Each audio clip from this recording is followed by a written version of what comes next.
તો ખબર ખાત વગરનું નો કુદાય કોક. હો ખબર ખાત વગરનું કૂદો ને તો કોક કોઈ ધરબી નો નાખે ભાઈ. મૂકો હોય કોઈ ભાઈ બોલવામાં ધ્યાન રાખતું જે હોય તે. ભાજપના ધારાસભ્ય જયેશ રાદડિયા દ્વારા પાટીદાર અગ્રણીઓ તેની સાથે જ પાટીદાર નેતાને લઈને એક ટિપ્પણી કરવામાં આવી હતી ને આને જ લઈને પાટીદાર સમાજમાં રોષ જોવા મળ્યો હતો.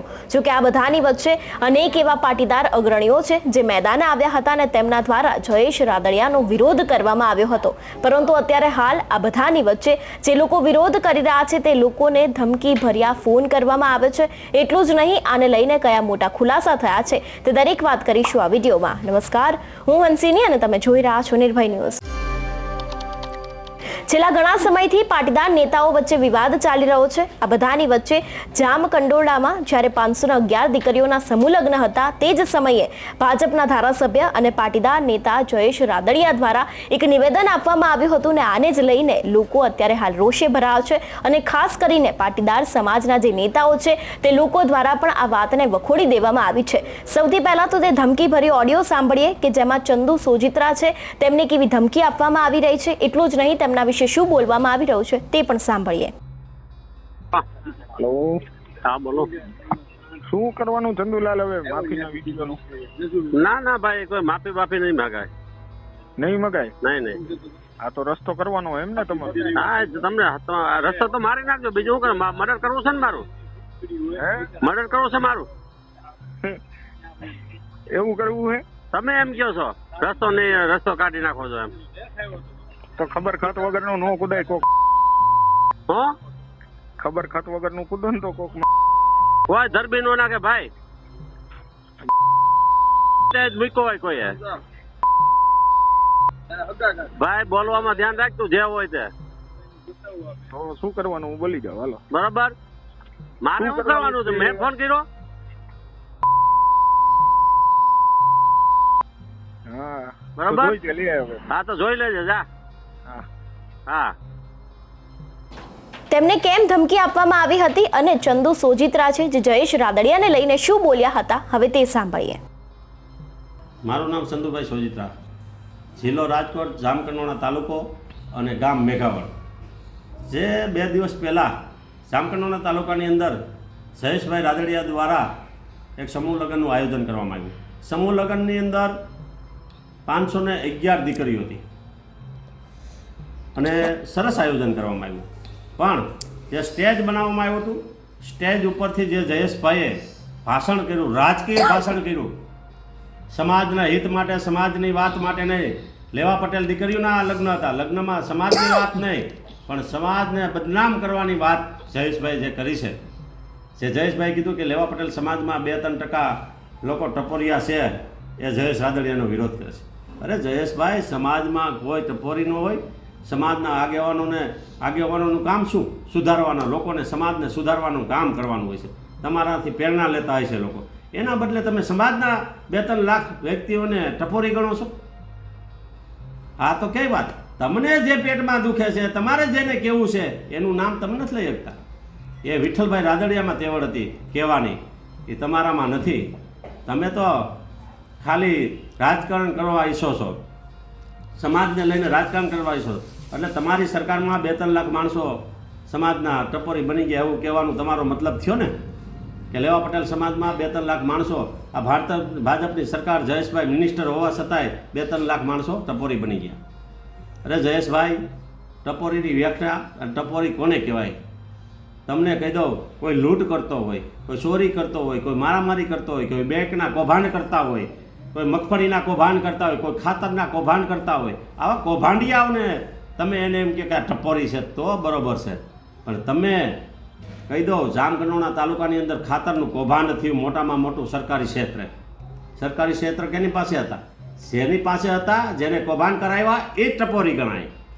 એવી જ રીતે કુમાર છાત્રાલય અને કન્યા છાત્રાલયની અંદર જે બોર્ડ કેન્સલ થયું અને વિદ્યાર્થીઓ નપાસ થયા, વિદ્યાર્થીને ચોરી કરાવતા, ચોરી કરીને સ્કૂલનું નામ રોશન કરતા હતા, કે જામકંડોરણા તાલુકાની સ્કૂલ એટલે 1 નંબરની સ્કૂલ, વિઠ્ઠલભાઈ રાદડિયાની સ્કૂલ એટલે આમ સ્કૂલ, એમાં ચોરી કરતા છોકરા અને છોકરા ચોરી કરતા પકડાણા, આખું બોર્ડ કેન્સલ થયું, વિદ્યાર્થીનું ભવિષ્ય વર્ષ કેન્સલ ખરાબ થયું, એ માણસોને કહેવાય ટપોરી. આ જ રીતના છાત્રાલય અને કુમાર છાત્રાલય 52 ગામના તાલુકાની ગામડાની ટ્રસ્ટી બનાવવામાં આવ્યા હતા. બધા જ પછી વીઘા દીઠ પૈસા લેવામાં પછી ટ્રસ્ટી બનાવ્યા ગામડે ગામડે. એ બધા જ ટ્રસ્ટીઓને કાઢી નાખ્યા અને ટ્રસ્ટીઓ થઈ ગયા વિઠ્ઠલભાઈ રાદડિયા પરિવારના.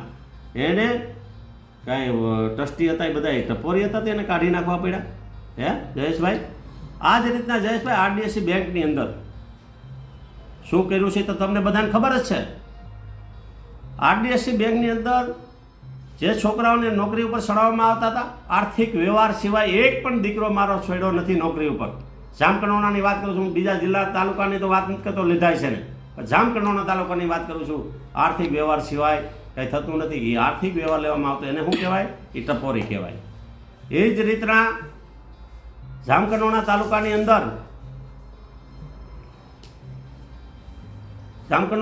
અંદર ફોફનનો ડેમ બનાવવામાં આવ્યો. કેટલા વર્ષે 2 વાર ધોવાઈ ગયા, એમાં કરોડોનો ભ્રષ્ટાચાર થયો. એના માટે શું? એને શું કહેવાય? ટપોરી કહેવાય. એ જ રીતના જામકંડોરણાની અંદર તમે ધારાસભ્ય બનાવશો, સંસદ સભ્યની ચૂંટણી આવે છે અને લેવા પટેલના દીકરાઓને દારૂ પીતા શીખવાડ્યા હોય, કોને શીખવાડ્યા? એ જામકંડોરણાની છાત્રાલયથી ચાલુ થયું છે, તો એને કહેવાય ટપોરી કહેવાય. મોટામાં મોટું નિશાન જામકંડોરણા તાલુકાના લેવા પટેલના છોકરાઓને દારૂ પીતા શીખવાડ્યા હોય, એનું નામ કહેવાય ટપોરી.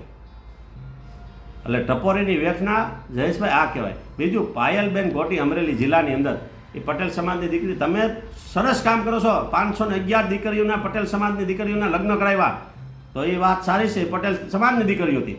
તો પાયલ ગોટી કોણ હતી? પટેલ સમાજની દીકરી નહોતી. એની ઉપર અત્યાચાર થયો તો તમે બોલી ન ગયા. તમે સમાજને એક બીજું એવું ભાષણ, તમારો વિડીયો મેં સાંભળ્યો હતો કે ભાઈ જયેશ રાદડિયા સમાજની વાત આવે ત્યારે સમાજની પડખે હોય, રાજકારણ સાઈડ પર મૂકી દે. તમારું રાજકારણ ક્યાં? તમે સમાજવાદી ક્યાં ગયા લેવા પટેલ સમાજના આગેવાન જયેશભાઈ રાદડિયા, કે તમે કેમ એક શબ્દ બોલ્યા નહીં પાયલ ગોટીબેન માટે?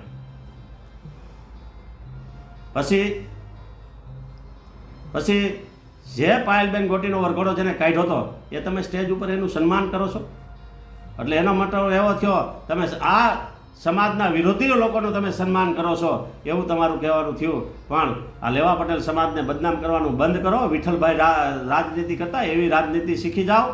અને વિઠ્ઠલભાઈએ જે રીતની રાજનીતિ કીધી, મોઢે કહેવાવાળી રાજનીતિ હતી, તમારે કહી દેવું જોઈએ. એક વ્યક્તિની વાહે આખા સમાજને બદનામ કરો છો, એ ખોટી વાત છે. જય હિન્દ, જય ભારત. અત્યારે હાલ પાટીદાર સમાજને લઈને અનેક એવા વિવાદ ચાલી રહ્યા છે. આ બધાની વચ્ચે અત્યારે હાલ જે જયેશ રાદડિયા દ્વારા એક ટિપ્પણી કરવામાં આવી હતી, તે વિવાદ દિવસે ને દિવસે વકરી રહ્યો છે. અને અત્યારે હાલ પાટીદાર અગ્રણીઓ હોય કે પાટીદાર નેતાઓ હોય, આ વાતને વખોડી રહ્યા છે.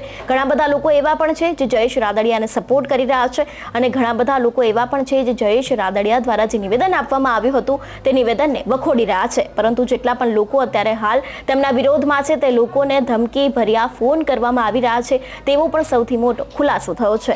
તમારું શું માનવું છે આ વિષયને લઈને અમને કમેન્ટ કરીને ચોક્કસથી જણાવજો.